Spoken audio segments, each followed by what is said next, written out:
When is a stuffed animal not a stuffed animal? And what else can there be in a dictionary besides words? You might be amazed at how these can be signs of risky or illegal behavior. That's next on Newsnight.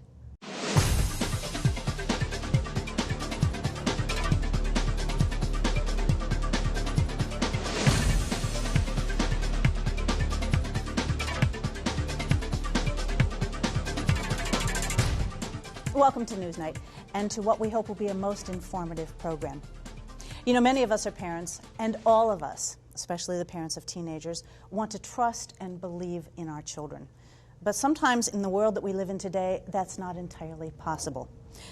You know, there is a big difference between believing in our children and turning a blind eye to signs that may indicate risky, illegal, or even unhealthy behaviors.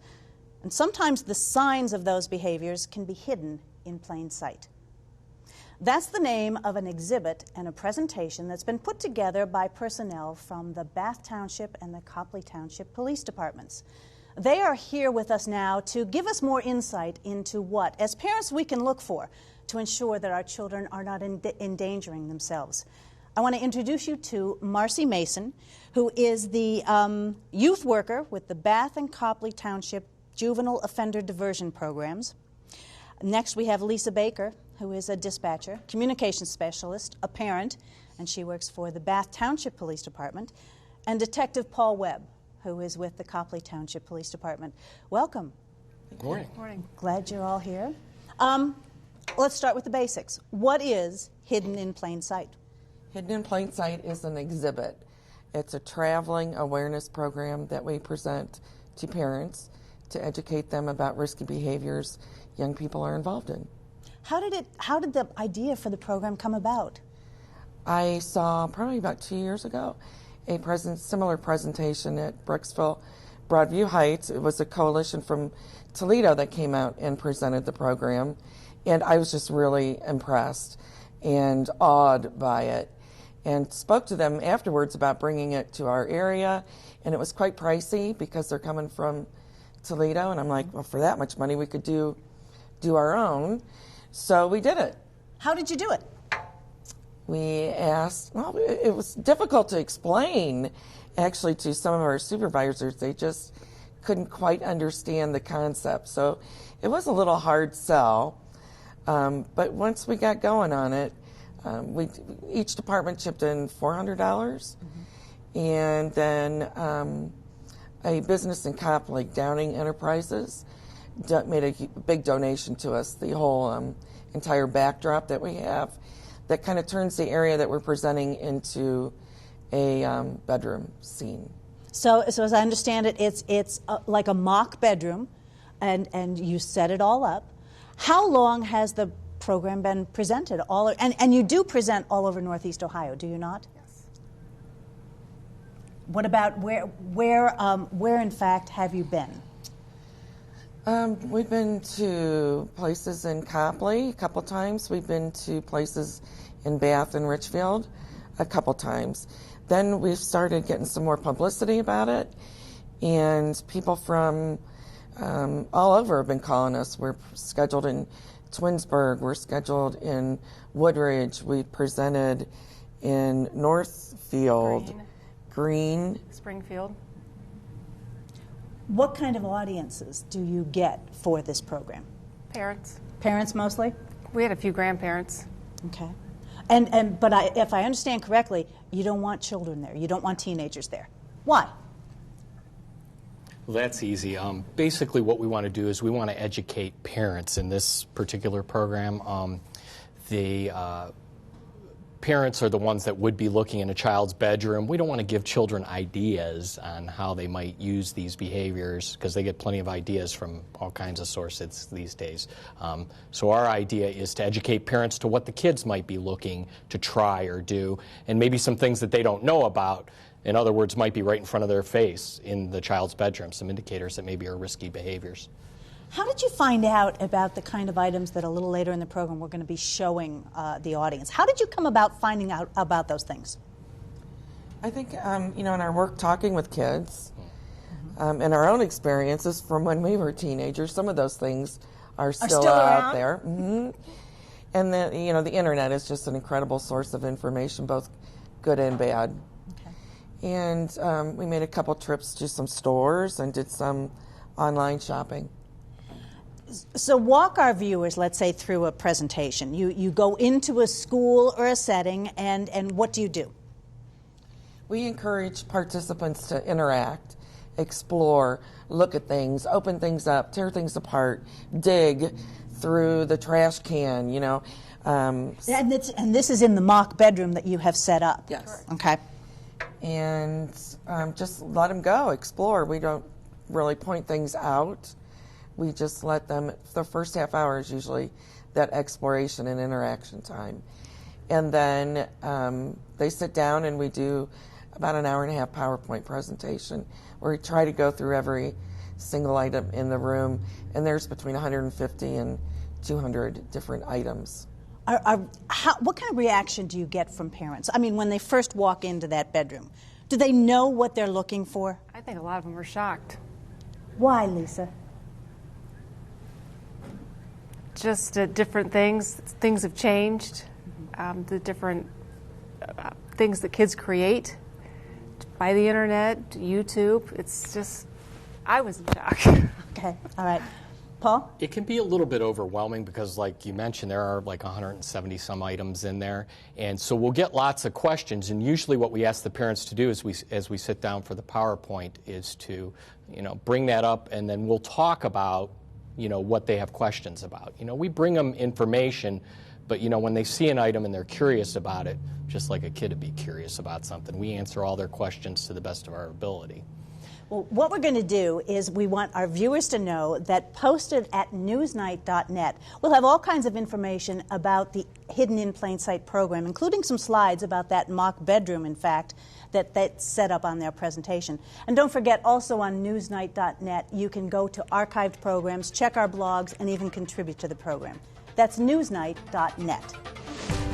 For more Newsnight content, including extended discussions, full interviews, and the chance to speak your mind about the issues, join us online at newsnight.net. Welcome back to Newsnight. And this is our program about an exhibit put together by the Copley Township and Bath Township Police Departments. It's called Hidden in Plain Sight. And what we have here on the table in front of us are items that you would find in an ordinary teenager's bedroom, correct? Mostly. Okay. But these are not just ordinary items. So go through these with us, if you would, please, and tell us what you tell parents about these items. Okay. For example, we've got a lady's scarf, a lady's belt, and a men's belt. Typical items that you might find in any teenager's bedroom. However, if you look closely at the scarf, it is tied into a noose. Now, that might be alarming. There's a game, it's called the choking game, that kids do, especially the younger kids, where they put a scarf or a belt around their neck and they pull it real tight, and it cuts off the oxygen to their brains for a few minutes or seconds, and it's exciting to them. So if you find, a scarf or a belt, that's certainly not cause for alarm. If it isn't a noose, and if your kid's got red marks on their neck, that would be indicate something's more than it appears. Yes. Wow. Lisa, what do you have in front I of you? have the, for eating disorders, there's bracelets that the anorexics and the bulimias wear. The blue represents bulimia, and the red represents the anorexics. And there's a little dragonfly that they wear. The anorexics wear it on their left hand, or they wear it on the hand that they eat with to remind them not to eat. You're kidding. No. And kids know this They want to be recognized. as being anorexic or bulimic. It's all about recognition. And we do want our audience to know we're not just talking about behavior that would indicate drugs or alcohol. It could be unhealthy behaviors like anorexia or bulimia. If you see laxatives in their room, that'd be a red flag. Paul, what do you have? Well, I've got actually a couple items here. First one that you might be shocked to see in a child's bedroom these days is actually a dictionary. I know if I walked into mine, I'd be shocked. They do most of their work on the internet these days, but this one actually has been made into a safe It's been cut out, and you can see there's a couple smoking devices in there. We're to the drug type use there. So there's a couple, a foil and a rolled marijuana type joint, but basically locked up in there. And it's always good for items in the room to see what kind of items you might, the children might have. This particular one, the title for this is Bongology. That should be a clue right there, right? This is a major clue. What we call this in the professional world is a red flag. And this is the art of creating at least 35 of the world's most bongtastic marijuana ingestion devices. One that we regularly use in our, we actually have it in the display, is the apple bong, which is a method that they cut out an apple and use it as a smoking device. And we know that it will make you fruity loopy is the caption that's on the apple bong. And that's just a regular apple and a straw? That's correct. Usually the top of the apple is hollowed out as the place that they would put the marijuana or the bowl where they would place the smoking material. And then, yeah, they'd ingest it through a straw through the apple. Marcy, you're sitting here with a bottle of water. It appears to be just a regular bottle of water. But if you pull it apart, it's a hiding place. It's a hiding place. There's actually a little bit of marijuana left in there. It was taken off of an offender by a police officer in a traffic stop. But how would a police officer even know to look at that? Just the actions of the offender? Actually, the way that came to us is that was on a traffic stop, and we didn't immediately see it. After the person was in custody, the officer was inventorying the vehicle, which is basically what they do. And they noticed the discoloration of the water on that item. And if you pull that apart, Marcy, the reason for that is it's got that white part in there, and it was full of marijuana. So that's something that's actually come out of our property room and is an example of what the officers have taken off the street. Paul, you have some other items over there. I do. I have a couple of items here, and one, they look very similar. These are what would be marketed as energy drinks. The first one is sugar-free NOS, okay, which we talk about quite a bit for a number of reasons, mostly for the high-content caffeine. This particular item in milligrams of caffeine is over, let's see how much it has, over 50 milligrams of caffeine. It's quite high. But the interesting thing here is the Sparks looks very similar to that, but this is 6% alcohol on this one. This is an alcoholic beverage. So you can notice the packaging in the cans, very similar. If you were looking in a child's room, you see this. An energy drink. Energy drink, maybe not a big deal, but the same item, very close packaging. So parents really got to pay attention to. We actually had one of these in our car one time. Someone had given to us, and one of our kids broke it open, and they said, "Dad, this is beer." And we're about to pull out of our driveway, and I said, well, sure enough it is. So it can easily be mistaken. Okay. You have a magic marker there. I do, and things are not always what they seem in hidden in plain sight. I'm going to talk in a minute about smoking devices, but this is, in fact, a working magic marker that becomes a smoking device. So on this end, it's got a working tip, magic marker, and it actually is a one-hitter for smoking marijuana. Lisa, you have with one hitter. Chapstick. Again, a one-hitter for... And inside, they put the marijuana and they can smoke it. But you'd go in there and you'd think that was just chapstick in the room. Sure. There's also a tube of lipstick that does the same thing. Oh, my goodness. Okay. Marcy, how about you? We talk about cutting. So we've unhealthy behaviors. Got like a razor blade that has the blades are removed from it. So if you would find something like that, that would be, a cause for conversation at least. Mm-hmm. And that you can use just about anything to self-mutilate. We've got paper clips also in there. And the little tiny razor blades from pencil sharpeners even kids are using to cut. To cut. Mm-hmm. And paper clips. Paper clips. Mm-hmm. Oh. Paul. Actually, I've got in my hands two other, I was talking about alcohol a minute ago. Two other household items that you might see that have a tremendous amount of alcohol content. Mouthwash, for instance, this particular one, the methyl alcohol contained in this is almost 60%. So there's quite a bit of alcohol in that. Also, a big one, and this is another kind of YouTube or internet sensation that kids have learned about, is drinking or eating Purell or hand sanitizer. Again, the ethyl alcohol content in this one, 62%. So they're equating it to, oh, that's alcohol. If I drink this, and they will, they'll pump that right into their mouth like a shot. Ooh. To see what happens, to see if it works like, so standard. Like a drink would. Like a drink would, correct. Wow. What about, how do you approach kids, though? Do you tell parents how to approach kids, their children, when in fact they might find these kinds of things and be concerned about it? Yes, the big key that I would say for any parent, and all three of us are parents. I actually have 6 children, so I don't want to say that I've seen everything, but I've seen a lot. But the big key is communication. If you're not sure, and we tell parents, don't walk into the bedroom and you see one of these items and flip out and say, are you doing drugs? Are you participating in this behavior? Kind of talk to them about it, you know. Why might you have this item in your room? What are you doing with it? Okay. You also have, you've got more items there. I do.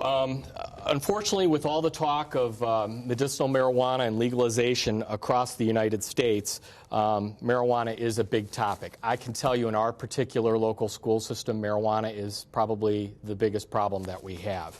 The amount that I have, and this is simulated oregano, but if the law would change for medicinal marijuana, this is the amount of marijuana that one could possess if they have the license to have medicinal. This is 3.5 ounces simulated marijuana. So that is quite a large amount. The other items that I have in front of me, we get a lot of questions on. These are marijuana grinders. And then I actually have a couple of devices that are scales for weighing out marijuana. And actually, they're kind of covert. This one's shaped like a cigarette lighter. This one's shaped like a pack of cigarettes. Now, in my day, when I was growing up in the 80s, if we saw someone with a grinder or a scale, we would think that person is a drug dealer or something like that. Not the case in the modern era. Kids are very meticulous with their marijuana. They will cut it up and dose it out, probably because of the expense of it. Well, what we're going to do is we are going to continue our discussion to show you some more of the kinds of items that, unfortunately, you might find in a teenager's bedroom that could, in fact, be indications of risky or unhealthy behavior. That will be on Newsnight.net. On Newsnight.net, we cover a broader range of topics than we can on the air in 27 minutes. Join us online at Newsnight.net.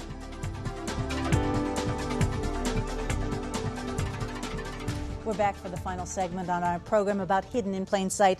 And I do urge you to go to Newsnight, NITE.net, because there's so much information that these 3 people have given us on the web about things that can be hidden in plain sight in a child's bedroom. What I want to do now is the 3 of you are professionals. You've dealt with children and kids growing up over a long time, your parents. So how have the 3 of you seen children and teenagers change over, let's say, the past 15, 10 years? Paul, do you want to start? Certainly. I would say the biggest change that we've seen, and it's the generation that we live in, is the Internet. I call these kids the YouTube generation. In 1 second, they can go to the Internet and find out anything they want to find out. The danger with the Internet is there's not really a filter on it. Okay, and that's where parents are really important, because you need to be talking to them about what they're watching or looking at or learning on the Internet. You know, for instance, if they want to find out, we talked about earlier, the choking game, they'll Google a video of that and watch it and say, oh, that's really cool. The person passes out. Let's see what happens. To me, I say a lot with them.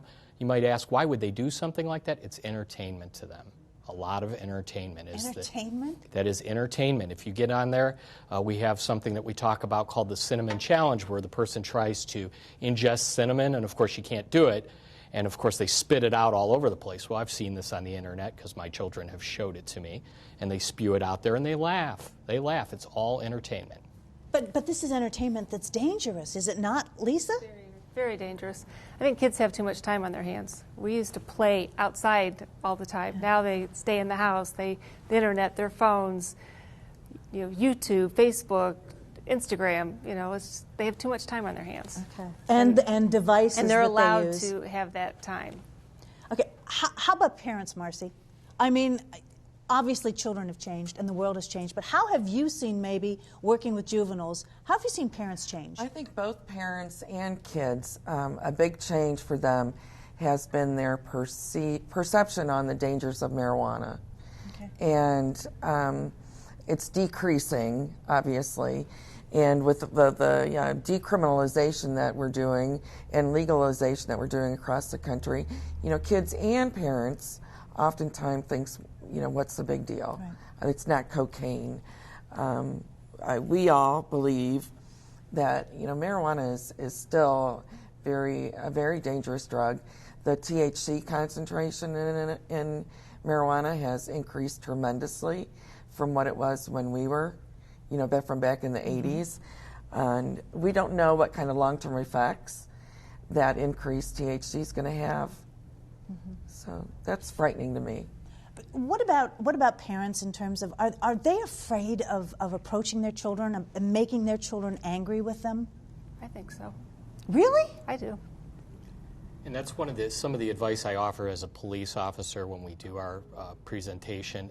You've got to be tough with kids. It's the old adage of you can't really be their friend, you've got to be their parent. So I encourage parents to be tough with kids, and the reason why you're tough with them is because we love you and we want to give you good information on these things that you're curious about. And that's what I'm saying earlier about the communication thing. If you can get that line of communication going with your child to where they're coming to you for that information, that's you've won if you can do that. Well, I'm sure the three of you have dealt with this, and obviously with the Steubenville rape trial and case in the news recently, we're seeing a lot more information out there about social media, about Facebook, about texting.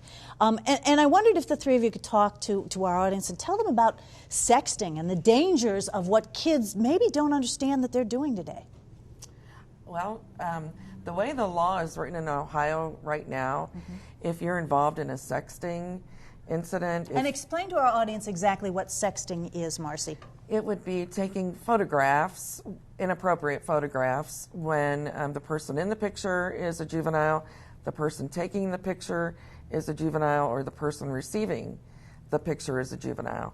So right now, the way Ohio law is written, that it's considered child pornography and a felony offense. Okay. Scary. Yeah, really. And do kids understand this? No. They really don't. They don't get it. They don't understand that they could literally be labeled a sex offender for the rest of their lives. Do you, when you talk to parents in your presentation, do you urge them to have a conversation with their children about this kind of thing? And are they open to that? Have they done that? What are you finding out? I think a lot of them are afraid to talk to their kids, to look at their information, look at their phones. Do you guys look at your kids' phones? I do. Okay, all right. Absolutely. In this last presentation, I told one of the moms, they were talking about pictures, and I said, you can pull your phone bill up. You can see if pictures are being sent. Okay. You just have to be one step ahead of them. Okay. Paul, you look at your kids' phones? Absolutely, and I would say for any parent, the key that you should have, especially with, we all know with iPhones and things like that there's a passcode on them. Make sure that you know your child's passcode. Monitor the amount of data that they're using. I know probably like me, your children use a lot more data on your plan than you do. So if they're doing that, that tells you that they're sending, receiving, looking at a lot of things. So you want to be cognizant of what those things are. The other thing with the sexting that we're finding is I tell parents, if a child receives that and you become aware of that, the best thing to do is delete that photo. Delete it. If you feel it's warranted, call your local police department and report it. The big key with the videos or the child pornography is we don't want it going out and being sent somewhere else. Don't, if you have that picture on your child's phone, don't send it to your phone because that could be construed as another count of transmitting child pornography. So that's a big caution we give parents. In the time we have left, there's one other aspect of behavior with children that I do want to talk about, and that's I wondered if any of you get into bullying and what you tell parents about bullying. Marcy? We don't really do much on bullying in the exhibit. unfortunately. Yeah. Okay. It is something, though, that I could tell you in the local school system that we do a lot of times when we investigate crime, which is what I do. A lot of times that comes out of that. You mentioned the sexting, you mentioned social media. A lot of that bullying, unfortunately, takes place in those realms today, through texts, on the internet, in Facebook, on Twitter. And kids, I think, have a certain level of confidence when they're there because they're almost anonymous. Sure, sure. I want to ask each of you, in the time we have left, if you could give one piece of advice to parents, what would that one piece of advice be? Marcy? Work very hard to establish lines of communication. Okay. Talk to kids. And that's a huge deterrent. Parents who talk with their kids, whose kids know their parents' expectations about drug use. For instance, statistics show that they use less drugs when they know what their parents' expectations are. Okay. Lisa, how about you? Talk to your kids. Don't be afraid of your children. You're the parent. Good advice. You know, like Paul said earlier, I mean, my thing is be their friend, but you have to be their parent first. Paul, how about you? And this is easy for me to say being the cop dad, but yeah, be tough with them for sure, but don't look at it this way that you're violating their rights or anything like that when you're looking sure they're right. In my home, my children have no expectation of privacy, okay? This is my home, and until the time they turn 18, I am responsible for their actions. Once they turn 18, they're responsible, but they can leave the house too. Well, I want to thank the three of you. This is an extraordinary program. We will post information on Newsnight.net about how people can get in touch with you. I know you have a program coming up in April. At Woodridge. April 25th at Woodridge. And anybody can come, right? Correct. And it's free. It is free. Well, thank Except you. kids. Except kids. Yeah, kids can't come. Thank you all, and thank you for what you're doing to educate not only parents, but the whole community about what we have to watch out for. And thank you for joining us on Newsnight.